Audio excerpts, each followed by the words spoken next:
वो कौन सी भूमि है? फिर उत्तर प्रदेश कौन सी भूमि है जहां राम का जन्म होता है, जहां कृष्ण का जन्म होता है, जहां महादेव की इतनी बड़ी बनारस में आप जो कहते हैं देवों के देव हैं काशी, तो ये कौन कि देवभूमि में मूल्य कैसे आ गए? तो कांग्रेस की सरकार इस बात के बोलने और करने की इजाजत देती है। और भारत के मुसलमानों को याद करा रहा हूं, बार बार याद कराता हूं, कान में अगर कुछ है तो साफ कर लीजिए। आपको याद नहीं है तो अपने बुजुर्गों से पूछिए। दीवारों पर कांग्रेस की सरकार जब केंद्र में भी थी, राज्य में भी थी, गांव में भी थी, सड़क पर भी थी, प्रधान से लेकर प्रधानमंत्री तक, मुखिया से लेकर मुख्यमंत्री तक जब कांग्रेस का हुआ करता था, तब भारत के चप्पे चप्पे पर दीवारों पे लिखा जाता था बच्चा बच्चा राम का, जन्मभूमि के काम का, और जिस हिंदू का खून न खौला खून नहीं वह पानी है, जन्मभूमि के काम ना आए वह बेकार जवानी है, एक धक्का और दो, बाबरी मस्जिद तोड़ दो, अभी तो ये अंग्राई है। और दुनिया जहान मुसलमानों के खिलाफ तरह तरह के नारे लिखे जाते थे और बोले जाते थे, और कांग्रेस की सरकार हुआ करती थी। कांग्रेस ने कभी इस पर ध्यान नहीं दिया, या कांग्रेस ने जानबूझकर ये कुछ सब कुछ होने दिया। मुसलमानों के खिलाफ, इस्लाम के खिलाफ, मौलानाओं के खिलाफ, दाढ़ी और टोपी के खिलाफ, नकाब के खिलाफ, और हद तो यह है मुस्लिम व्यापारियों के खिलाफ जिस तरह से जहर भरे नारे लग रहे हैं और जहर फैलाए जा रहे हैं, कांग्रेस की सरकार मूक दर्शक बनी है।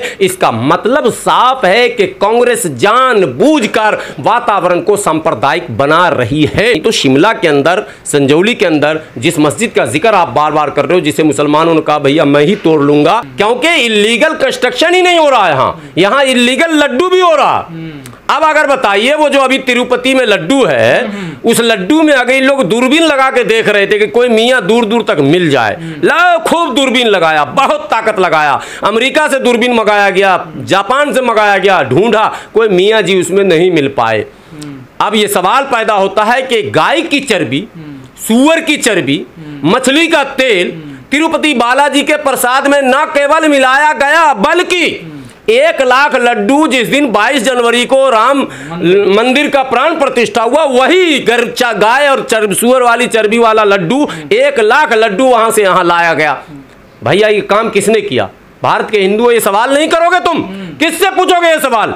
मूल्य बहुत गंदे होते हैं। इतने करोड़ों लोगों ने जो लड्डू खा लिए, उसमें गाय की चर्बी, सूअर की चर्बी, मछली का तेल, मेढक का तेल, न जाने क्या क्या, ये अब शुद्ध कैसे होंगे? ये सवाल कोई पूछ रहा है? नहीं पूछ रहा। अगर मुसलमान होता तो 10-20 लाख मुसलमान मार दिया गया, तो अब तक दंगे भड़क गए होते, लूट मच गया होता, रोज टीवी पर 24 घंटा नंगा नाच हुआ होता। ये पैमाना नहीं बदल पा रहा है। एक जगह पर 2 घटना घटती है, दोनों घटने का तौर तरीका एक होता, लेकिन एक में एंगल अगर मुसलमान का निकल गया तो बस उछल उछल के। मैं यही तो सेकुलर पार्टियों से सवाल करता हूं कि उछलने वाले लोगों के पीछे क्यों आप खड़े होते हो? उसके सामने फ्रंट पर आकर क्यों नहीं कहते हो झूठ क्यों बोल रहा, क्यों ऐसे उछल रहा? कांग्रेसियों, ये ड्रामा अगर तुमने बंद नहीं किया, सेकुलरिज्म का ये घिनौना मजाक जो हो रहा है हिमाचल की भूमि पर, अगर ये मजाक बंद नहीं हुआ तो सुक्खू तो सुख में जरूर रहेगा, लेकिन राहुल गांधी दुख में आ जाएंगे। हिमाचल में जो बवाल छिड़ा हुआ है उसको लेकर मुस्लिम कमेटी जो मस्जिदें की थी, उन्होंने फैसला लिया, 2 मस्जिदों की उन्होंने दीवारें हटाई और कहा कि हम तोड़ लेंगे। लेकिन इसके तर्ज पर बाकी शहरों में भी अब भी विवाद छिड़ा हुआ है, काजी मुल्ला नहीं चलेंगे और भगाने की एक मुहिम छिड़ी हुई है। किस तरह से देखते हैं इसको, कैसे ये खत्म होगा? देखिए, एक वीडियो अभी हमारे दोस्त ने परसों भेजा था। 2 भगवाधारी एक गली के अंदर जा रहा है, और गली के अंदर एक 100 गज के प्लाट में मस्जिद है, मुसल्ला उसको हम लोग कहते हैं, जहाँ अंदर ही आज़ान होती है, अंदर ही नमाज होती है और घर नुमा रहता है। ये हम लोग कायम करते हैं। इस मुल्क में कानून है कि हम अपने इबादत के लिए, और हर हिंदू भाइयों को ये पता है, वो अपने घर में भी मंदिर रखते हैं, तो वो अपने घर में मंदिर भी रखते हैं, पूजा पाठ भी करते हैं। और हम लोग पुराने ज़माने में देखते थे, बड़े घरों में एक कमरा ही होता था, उसको गोसाई घर हमारे बिहार में कहते थे। गोसाई घर मतलब वो पूजा पाठ के लिए स्पेशल घर होता था। वैसे ही मुसलमान भी नमाज के लिए जब 100-50 घर कहीं बसता है और आलीशान मस्जिद नहीं बनाता, तो वो एक छोटा सा मकान में ही एडजस्ट करता। सो वो भगवाधारी पहुँचता उस वीडियो में बाज़ाब्ता और बोल रहा है कि इसके पेपर दिखाओ। उसने कहा पेपर है ये रजिस्ट्री के। फिर उसने कहा कि पेपर इसके नहीं, ज़मीन के नहीं, मस्जिद के परमिशन के दिखाओ। अब सवाल यहाँ से पैदा होता है, हम लोग मुसलमान हैं, हम नहीं चाहते मुल्क का अमन ख़राब हो, मुल्क की फ़ज़ा ख़राब हो, मुल्क में नफ़रत बढ़े। दिल्ली के अंदर 500 ऐसे मंदिर हैं जिसके पेपर ही नहीं है ज़मीन के। ये मैं दावा कर रहा हूं। सड़क पर है, पीडब्ल्यूडी के ऊपर है, डीडीए के ऊपर है और एमसीडी के ऊपर है। हम क्यों कहते हैं? हमने कभी आरटीआई नहीं लगाई, हमने कभी उसका सर्वे नहीं करवाया, हमने कभी उसके खिलाफ कंप्लेन नहीं किया और न करेंगे कभी। और हम मुसलमानों से कहते हैं मत करना ये काम कभी। लेकिन जो कुछ किया जा रहा है तथाकथित हिंदू संगठनों की तरफ से, वो सरासर गलत किया है। मगर ये करने की इजाजत कौन दे रहा? आपने शिमला की बात की, शिमला सरकार किसकी है? हिमाचल में सरकार कांग्रेस की है और हिमाचल को एक देवभूमि कह रहे, तो हिमाचल भी देवभूमि, उत्तराखंड भी देवभूमि, तो बिहार क्या भैया? दैत्य भूमि है क्या? बिहार क्या है? मतलब बिहार में कौन है? सब दानव है क्या? देवभूमि जहां तथागत बुद्ध जन्म लिए, जहां महावीर का पूरा माने इतिहास जुड़ा है, उस वो देवभूमि नहीं है। जहां माने ऐतिहासिक स्थल एक से एक हैं, तो वो कौन सी भूमि है? फिर उत्तर प्रदेश कौन सी भूमि है जहां राम का जन्म होता है, जहां कृष्ण का जन्म होता है, जहां महादेव की इतनी बड़ी बनारस में आप जो कहते हैं देवों के देव हैं, काशी। तो ये को नैरेटिव जो सेट किया जा रहा, वो उत्तराखंड जो है वो देवभूमि है और हिमाचल जो है वो देवभूमि है। ये वीडियो में है कि देवभूमि में मूल्य कैसे आ गए भैया। इसके ये लफ्ज तो सरकार कांग्रेस की है और कांग्रेस की सरकार इस बात के बोलने और करने की इजाजत देती है। और भारत के मुसलमानों को याद करा रहा हूं, बार बार याद कराता हूं, कान में अगर कुछ है तो साफ कर लीजिए। आपको याद नहीं है तो अपने बुजुर्गों से पूछिए। दीवारों पर कांग्रेस की सरकार जब केंद्र में भी थी, राज्य में भी थी, गांव में भी थी, सड़क पर भी थी, प्रधान से लेकर प्रधानमंत्री तक, मुखिया से लेकर मुख्यमंत्री तक जब कांग्रेस का हुआ करता था, तब भारत के चप्पे चप्पे पर दीवारों पर लिखा जाता था बच्चा बच्चा राम का, जन्मभूमि के काम का, और जिस हिंदू का खून न खौला, खून नहीं वह पानी है, जन्मभूमि के काम ना आए वह बेकार जवानी है, एक धक्का और दो, बाबरी मस्जिद तोड़ दो, अभी तो ये अंग्राई है। और दुनिया जहान मुसलमानों के खिलाफ तरह तरह के नारे लिखे जाते थे और बोले जाते थे और कांग्रेस की सरकार हुआ करती थी। कांग्रेस ने कभी इस पर ध्यान नहीं दिया या कांग्रेस ने जानबूझकर ये सब कुछ होने दिया। अब ये प्रमाण आया सामने कि भैया जिसको तुम गंगाधर समझ रहे हो वही शक्तिमान है। शक्तिमान जो है कोई और नहीं है, गंगाधर ही शक्तिमान है। तुम जिस कांग्रेस को कह रहे हो कि नहीं भैया ये तो सीधा साधा हो, गंगाधर को देखा ना आपने, टेढ़े मेरे चश्मे, मैं एकदम सीधा सा बना हुआ, लेकिन जब वो रूप बदलता और शक्तिमान बनता तब लोगों को पता चलता अरे बा ये मामला। तो ये जो हिमाचल के धरती पर जो घटनाएं घटी, एक केवल संजौली की नहीं है, 15-16 मामले हुए हैं और मुसलमानों के खिलाफ, इस्लाम के खिलाफ, मौलानाओं के खिलाफ, दाढ़ी और टोपी के खिलाफ, नकाब के खिलाफ, और हद तो यह है मुस्लिम व्यापारियों के खिलाफ जिस तरह से जहर भरे नारे लग रहे हैं और जहर फैलाए जा रहे हैं। कांग्रेस की सरकार मूक दर्शक बनी है। इसका मतलब साफ है कि कांग्रेस जानबूझकर वातावरण को सांप्रदायिक बना रही है और भाजपा पर आरोप लगाकर ये दोनों भाई हमको ठग रहे हैं, बड़े भाई और छोटे भाई मिलकर, गंगाधर और शक्तिमान मिलकर हमको ठग रहे और गंगाधर ही शक्तिमान है। क्या भाजपा और या क्या कांग्रेस, दोनों का एक कारनामा है।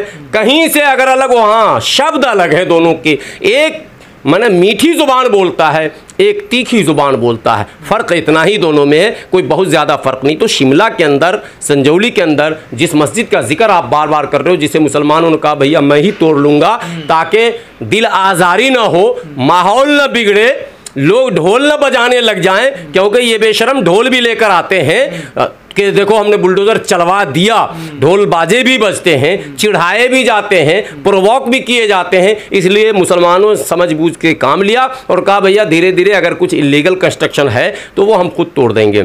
एक तो ये मसला है, लेकिन इलीगल कंस्ट्रक्शन होना या इलीगल कहीं भी मस्जिद होना ये आवाम के लिए मसला नहीं है, ये सरकार के लिए मसला है, क्योंकि इलीगल कंस्ट्रक्शन ही नहीं हो रहा है, यहाँ इलीगल लड्डू भी हो रहा।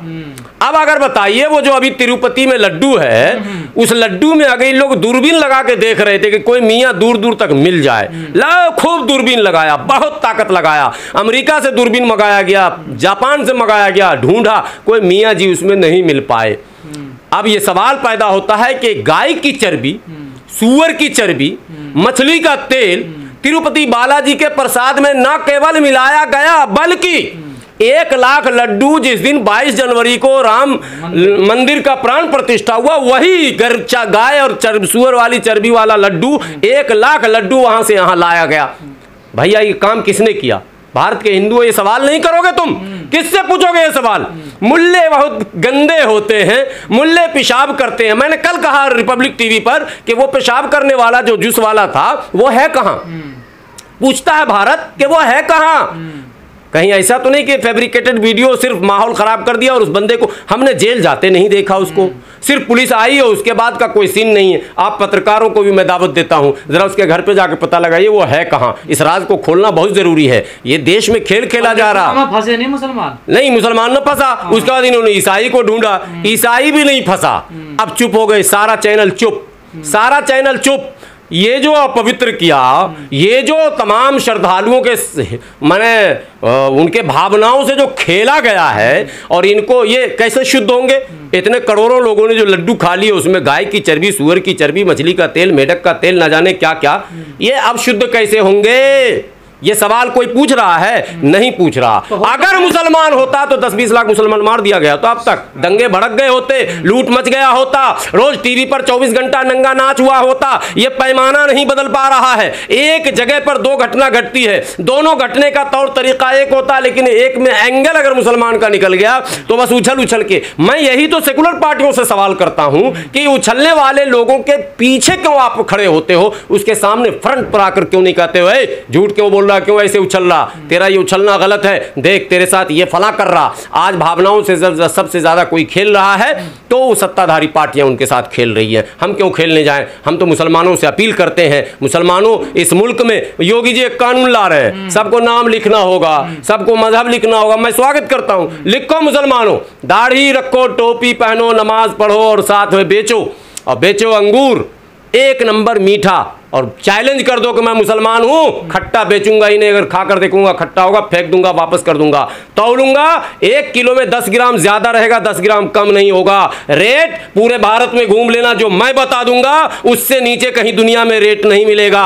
अगर ये चीज आपने शुरू कर दिया कपड़े में, फल में और जूस में और राशन में और पानी में, तो सबकी दुकान बंद हो जाएगी। इसलिए कि इंसान का नेचर जो है ना, लाख उनको आप धर्म का अफीम पहना दो, लाख उनको कुछ भी डोज दे दो, लाख जय श्री राम के नारे नारे तकबीर के नारे लगा लो, इस्लाम इंसान का एक नेचर है और नेचर बदलता नहीं। नेचर है उसको अच्छी चीज पसंद है, अच्छा कपड़ा पसंद है, अच्छा खाना पसंद है, अच्छी तमाम चीजें पसंद हैं।